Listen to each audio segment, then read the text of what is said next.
17 Juli 2021, saya bersama Mayor Jenderal TNI Prantara Santosa, Kepala Pusat Penerangan Tentara Nasional Indonesia, akan menyampaikan perkembangan terkini terkait dengan pelaksanaan pemberlakuan pembatasan kegiatan masyarakat atau PPKM darurat.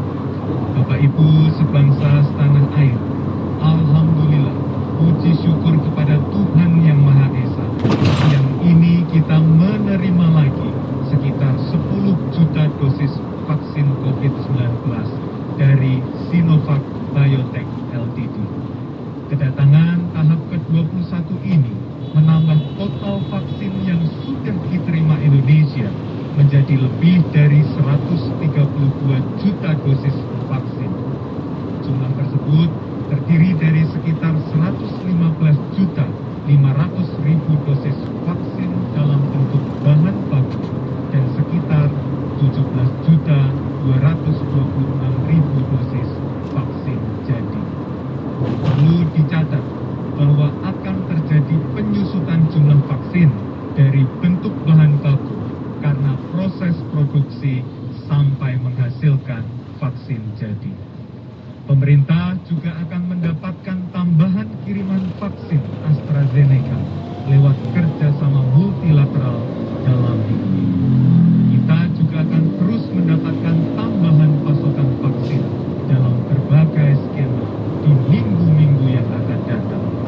Kedatangan vaksin yang terus mengalir ini adalah bukti nyata keseriusan pemerintah untuk menjaga pasokan vaksin dan percepatan target kekebalan komunal atau herd immunity di negara kita. Untuk itu, pemerintah mentargetkan penyuntikan 2 juta dosis vaksin per hari di bulan Agustus nanti. Menteri BUMN sudah meminta Bio Farma untuk meningkatkan produksi vaksin dari bahan baku menjadi vaksin jadi di tengah PPKM darurat ini. Sebelumnya, produksi vaksin mencapai 12 juta dosis per bulan, sedangkan saat ini Bio Farma sudah berhasil meningkatkan produksi sampai dengan 20 juta dosis vaksin per bulan. Ke depan, Bio Farma didorong untuk terus menaikkan produksi hingga 2 kali lipat. Selain percepatan vaksinasi, penerapan protokol kesehatan dan pengetatan aktivitas masyarakat melalui kebijakan PPKM darurat dan PPKM mikro, serta penguatan testing, treatment adalah jurus lengkap untuk mengendalikan lonjakan kasus yang terjadi saat ini. Pemerintah daerah, TNI, dan Polri akan memaksimalkan vaksinasi berjalan atau mobile vaccine, yakni dengan mendatangi masyarakat secara langsung, khususnya di wilayah-wilayah yang tidak terjangkau. Maijen Prantara akan menjelaskan lebih lanjut terkait dengan terobosan-terobosan TNI dalam percepatan vaksinasi COVID-19. Bapak Ibu sebangsa setanah air, target kita bersama adalah menekan laju penularan, yakni dengan menurunkan kasus sampai dengan 10.000 kasus per hari di bulan Agustus. Perlu ditekankan di sini bahwa pemerintah tetap mempertahankan angka testing dan tracing yang tinggi, yaitu 4 kali lipat dibanding dengan masa sebelum PPKM darurat. Ini dilakukan agar kita tetap mendapatkan angka konkret di mana kasus harian yang menurun betul-betul berarti bahwa penularan di tengah masyarakat memang menurun. Kepada para pimpinan pemerintah daerah, kami mohon untuk dapat menelaah kembali instruksi Menteri Dalam Negeri nomor 15 tentang target testing tiap kabupaten kota yang masuk dalam PPKM darurat. Koordinator PPKM darurat, Menteri Koordinator Bidang Kemaritiman dan Investasi, meminta pemerintah daerah dapat terus mengejar target tersebut. Salah satunya untuk memastikan bahwa PPKM darurat bisa berakhir tanggal 20 Juli 2021 nanti. Bapak Ibu sekalian, selain itu dengan kerja bersama pemerintah daerah juga kami minta untuk betul-betul menurunkan mobilitas masyarakat sampai dengan 50%. Tidak cukup dengan 30% seperti di awal tahun saat kita menekan lonjakan kasus akibat libur Natal dan Tahun Baru. Laporan mobilitas masyarakat yang dilakukan Google minggu lalu menunjukkan rata-rata pergerakan perjalanan ke kantor menurun di kisaran 30%, sedangkan perjalanan dengan kendaraan umum menurun di kisaran 40%. Ini adalah hasil yang masih perlu terus kita optimalkan. Sekali lagi, mari kita upayakan penurunan mobilitas masyarakat sampai 50%. Selain itu, seperti kami sampaikan dalam konferensi pers kemarin, bahwa target kita adalah peningkatan ketersediaan tempat tidur dan ruang rawat inap intensif. Salah satunya dengan mengkonversi tempat tidur yang sudah ada di rumah sakit menjadi ruang perawatan intensif. Upaya ini terus dilakukan oleh pemerintah sampai hari ini dan hari-hari yang akan datang. Pemerintah juga terus berupaya memastikan ketersediaan obat-obatan dan oksigen dengan harga yang stabil dan terjangkau. Bapak Ibu sebangsa setanah air, hari ini kasus aktif kita mencapai 380.797 kasus. Saudara kita yang tercatat sembuh ada sebanyak 34.754 orang. Sedangkan kasus baru yang terkonfirmasi positif hari ini kembali mencatatkan rekor, yakni sebanyak 40.427 kasus. Dan di antaranya 891 meninggal dunia. Tak henti-hentinya pemerintah menyampaikan duka yang mendalam untuk sanak saudara yang ditinggalkan. Bapak Ibu sekalian, mengingat tingginya kenaikan kasus seperti tersebut di atas, mari kita makin gencar melawan virus ini.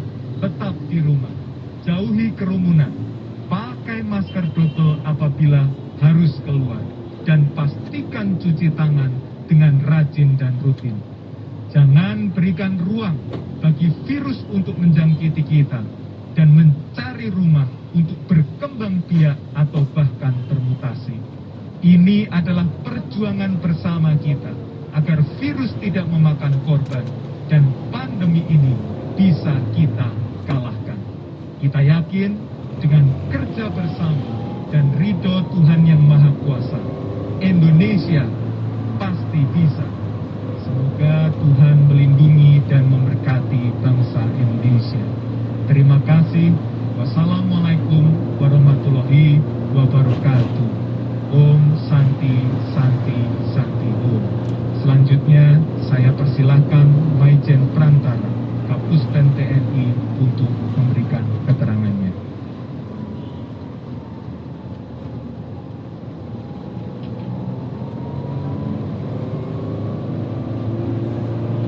Vaksin COVID-19 yang beredar di Indonesia telah mendapat izin Badan POM untuk memastikan bahwa vaksin tersebut memenuhi standar kualitas dan keamanan.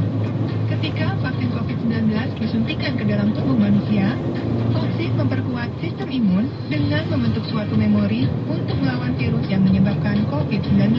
Jika orang yang telah divaksin terpapar virus COVID-19, maka sistem imun akan mengenali virus dan merespons lebih cepat dengan menetralkan virus yang masuk ke dalam tubuh. Dengan vaksin, tubuh akan memiliki perlindungan lebih agar tidak jatuh sakit atau menderita sakit yang parah akibat virus COVID-19. Untuk mengetahui informasi seputar vaksinasi COVID-19 dan melaporkan mengenai efek samping pasca vaksinasi, hubungi kontak hotline vaksinasi Kementerian Kesehatan di nomor 119 extension 9. Ayo,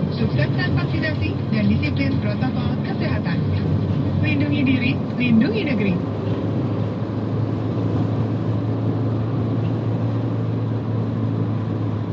Assalamualaikum warahmatullahi wabarakatuh. Salam sejahtera bagi kita semua. Bapak, Ibu, Saudara setanah air yang saya hormati, mencermati situasi dan kondisi saat ini, tentunya TNI memahami adanya pembatasan aktivitas masyarakat yang dilakukan pemerintah melalui kebijakan PPKM darurat. Hal ini pasti menimbulkan rasa tidak nyaman bagi masyarakat. Namun, kebijakan tersebut sangatlah tepat di tengah lonjakan kasus infeksi COVID-19 dan TNI dalam misi kemanusiaannya berkomitmen bersama segenap komponen bangsa untuk menjaga keselamatan rakyat dengan pengendalian penyebaran COVID-19 melalui PPKM darurat. Bapak, Ibu, dan Saudara sekalian yang berbahagia, menindaklanjuti perintah Bapak Presiden terkait PPKM darurat, maka TNI melaksanakan operasi PPKM darurat mulai tanggal 3 sampai dengan 20 Juli 2021 dan serbuan vaksinasi di wilayah Jawa dan Bali dalam rangka menekan lonjakan kasus penyebaran COVID-19 serta mewujudkan herd immunity. Adapun gelar kekuatan TNI dalam pelaksanaan PPKM darurat untuk Jawa dan Bali sebanyak 34.198 personil dengan rincian 22.769 personil terdiri dari Babinsa, Babin Potmar, dan Babin Poddirgal yang sudah terlibat PPKM Mikro Jawa dan Bali dan penebalan pasukan sebanyak 11.429 personel. Sedangkan untuk gelar kekuatan TNI dalam pelaksanaan PPKM Mikro dan PPKM Darurat di seluruh wilayah Indonesia sebanyak 63.207 personel. Bapak, Ibu, dan Saudara sekalian yang saya hormati, dalam penanganan pasien COVID-19 yang OTG atau bergejala ringan, TNI telah melakukan upaya dengan menyiapkan sejumlah 109 rumah sakit di jajaran TNI. Dan TNI juga ikut mengelola Rumah Sakit Darurat Wisma Atlet Kemayoran, RSKI Pulau Galang, Rumah Sakit Lapangan Kogab Wilhan II Indrapura Surabaya. Selain itu, TNI juga menambah ketersediaan ruang isolasi dan intensif di seluruh Jawa dan Bali sebesar 40% dari kapasitas keseluruhan tempat tidur di rumah sakit jajaran TNI. Serta penyiapan 770 tempat tidur di rumah sakit lapangan jajaran TNI di Jakarta. Sementara nakes TNI yang menangani COVID-19 di wilayah Indonesia sebanyak 26.609 personel. Di samping itu, TNI juga akan dilibatkan dalam pendistribusian 100.000 paket obat serta 11.000 ton beras untuk di Jawa dan Bali melalui Satuan Komando Kewilayahan dimulai dari Kodam, Korem, Kodim, dan Koramil hingga Babinsa. Bapak, Ibu, dan Saudara sekalian yang saya banggakan, dalam hal pencapaian target vaksinasi 1 juta per hari yang dicanangkan pemerintah, TNI mendapatkan alokasi vaksinasi sejumlah 200.000 orang per hari. Target tersebut dilaksanakan melalui program reguler dengan memanfaatkan fasilitas kesehatan TNI maupun serbuan vaksinasi. Selanjutnya, untuk akselerasi vaksinasi di wilayah Jabodetabek, maka TNI menambah perkuatan nakes sejumlah 176 personil yang berasal dari siswa perwira prajurit karir yang sedang dalam masa pendidikan di Akademi Militer Magelang. Di samping itu, upaya TNI lainnya guna menunjang percepatan vaksinasi adalah melalui perekrutan 3.000 relawan tenaga medis dan non-medis dari berbagai lapisan masyarakat. Di antaranya dokter, mahasiswa, pelajar, karang taruna, dari organisasi kemasyarakatan dan lain-lain sewilayah Jabodetabek. Program perekrutan ini merupakan perintah langsung dari Panglima TNI, Marsikal TNI Hadi Cahyanto yang mentargetkan DKI Jakarta dan sekitarnya sebelum tanggal 17 Agustus 2021. Herd immunity-nya sudah harus mencapai di atas 70% untuk usia 12 tahun ke atas. Bapak, Ibu, dan saudara sekalian yang berbahagia, untuk menekan mobilitas masyarakat dan meningkatkan kepatuhan terhadap protokol kesehatan, maka TNI melaksanakan pengendalian wilayah perbatasan dan transportasi lintas wilayah dengan tetap memperhatikan kebijakan pemerintah pusat dan daerah terkait pemulihan ekonomi. Adapun kegiatan yang dilakukan TNI adalah melaksanakan pengetatan aktivitas dengan membantu pengawasan posko PPKM di tingkat desa dan kelurahan dengan menambah personel 3 orang per desa di zona merah. Kemudian memberikan himbauan, teguran, tindakan keras, dan sanksi yang terukur kepada pelanggar protokol kesehatan, serta melaksanakan patroli pengawasan dan membubarkan kerumunan masyarakat tanpa kompromi di ruang-ruang publik atau tempat keramaian dengan mengedepankan cara yang humanis. Bapak, Ibu, dan saudara sekalian yang berbahagia, dalam rangka menekan laju penyebaran COVID-19, Puskes TNI melaksanakan berbagai upaya penguatan 3T, testing, tracing, treatment. Pada kegiatan tracing, Puskes TNI di wilayah Jawa dan Bali menyiapkan 30.000 lebih tenaga tracer yang terdiri dari para Babinsa, Babin Kotmar, dan Babin Portiga yang dilatih dan disiapkan untuk membantu tracing PPKM Mikro di wilayah desanya. Untuk kegiatan testing, Puskes TNI menyiapkan petugas swab, baik dari petugas kesehatan Mabes TNI maupun petugas kesehatan dari Matra dan berkolaborasi dengan petugas kesehatan baik dari jajaran Kemenkes maupun Dinkes di wilayah masing-masing. Kesehatan TNI juga telah membangun laboratorium PCR hampir di seluruh rumah sakit jajaran TNI. Selanjutnya, pada kegiatan treatment, Puskes TNI berkolaborasi dengan 109 rumah sakit jajaran TNI dari Matra Darat, Laut, dan Udara. Dan dalam menghadapi lonjakan kasus COVID-19, TNI juga telah menyiapkan peningkatan kapasitas rumah sakit lapangan berupa penambahan 1.870 tempat tidur ICU maupun isolasi, serta meningkatkan fasilitas lainnya. Demikian penjelasan saya sampaikan. Marilah kita bersatu dalam melawat COVID-19. Semoga langkah dan pengabdian kita senantiasa mendapat ridho dari Allah Subhanahu wa Ta'ala, Tuhan yang Maha Kuasa.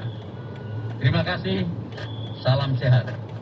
Wassalamualaikum warahmatullahi wabarakatuh.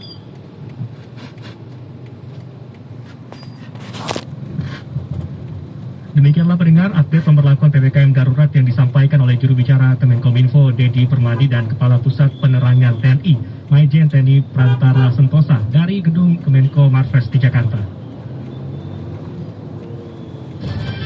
Baru saja kita simak Radio Pul, update informasi PPKM Darurat Jawa Bali 3 hingga 20 Juli 2021, disiarkan radio siaran di seluruh Indonesia.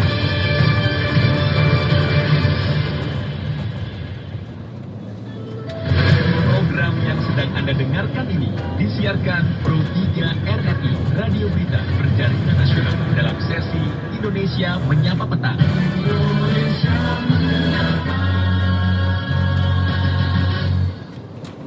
Presiden Joko Widodo secara resmi menyampaikan pemberlakuan PPKM darurat. Saya ingin menyampaikan satu hal yang sangat penting bagi keselamatan kita semuanya. Seperti kita ketahui, pandemi COVID-19 dalam beberapa hari terakhir ini berkembang sangat cepat karena varian baru yang juga menjadi persoalan serius di banyak negara. Situasi ini mengharuskan kita mengambil langkah-langkah yang lebih tegas agar kita bersama-sama dapat membendung penyebaran COVID-19 ini.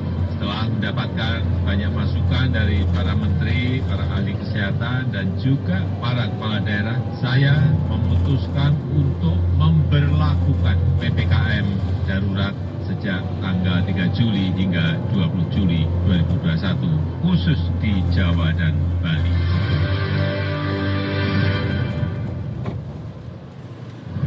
Presiden Joko Widodo menyatakan sekarang vaksinasi bisa dilakukan untuk anak.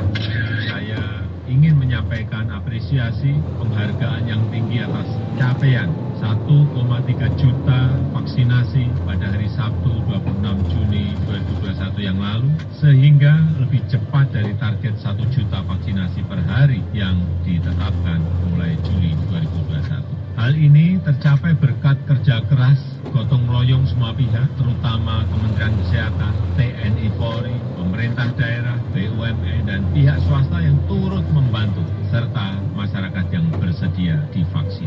Kita juga bersyukur BPOM telah mengeluarkan izin penggunaan darurat atau Emergency Use Authorization untuk vaksin Sinovac yang dinyatakan aman digunakan anak usia 12 sampai 17 tahun. Sehingga vaksinasi untuk anak-anak usia tersebut bisa segera dimulai.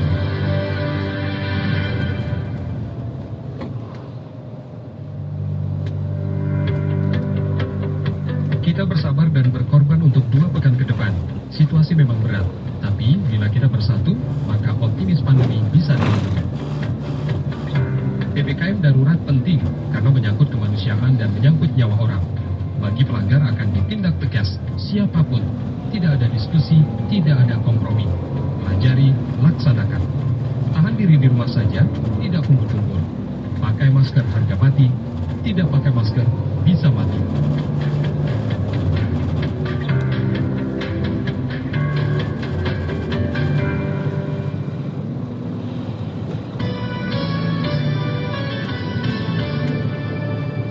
Catatan penting hari ini. Monumen nasional atau yang paling populer di sebelah Monas atau Tugu Monas merupakan monumen peringatan setinggi 132 meter atau 433 kaki yang didirikan untuk mengenang perlawanan dan perjuangan rakyat Indonesia untuk merebut kemerdekaan dari pemerintah kolonial Hindia Belanda saat itu. Pembangunan monumen ini dimulai tanggal 17 Agustus 1961 di bawah pemerintahan Presiden Soekarno dan dibuka untuk umum tanggal 14 Juli 1975. Tugu ini dimahkotai lidah api yang dilapisi lembaran emas yang melambangkan semangat perjuangan yang menyala-nyala. Monumen nasional terletak tepat di tengah lapangan Medan Merdeka, Jakarta Pusat. Monumen dan museum ini dibuka setiap hari. Republik Kiribati atau Republic of Kiribati merupakan sebuah negara kepulauan yang terletak di Samudra Pasifik. Negara ini tersebar sepanjang 3.500.000 km persegi di dekat Khatulistiwa. Nama bahasa Inggris untuk kelompok kepulauan terbesar, Kepulauan Gilbert, dalam bahasa Kiribati. Negara Pulau Kiribati merdeka pada tanggal 12 Juli 1979.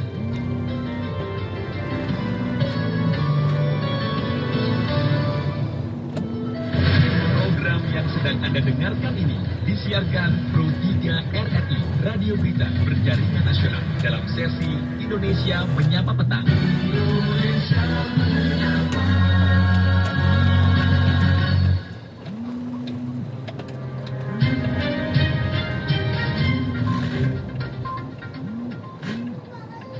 Ya, pendengar, ada gempa magnitudonya 5,2 mengguncang wilayah Pandeglang, Banten pada Senin hari ini sekitar pukul 13.30 waktu Indonesia Barat. Gempa tidak berpotensi tsunami Menurut Badan Meteorologi, Klimatologi, dan Geofisika BMKG, gempa berlokasi di 6,42 lintang selatan dan 106,05 bujur timur atau 12 km barat daya Pandeglang, Banten. Belum ada laporan.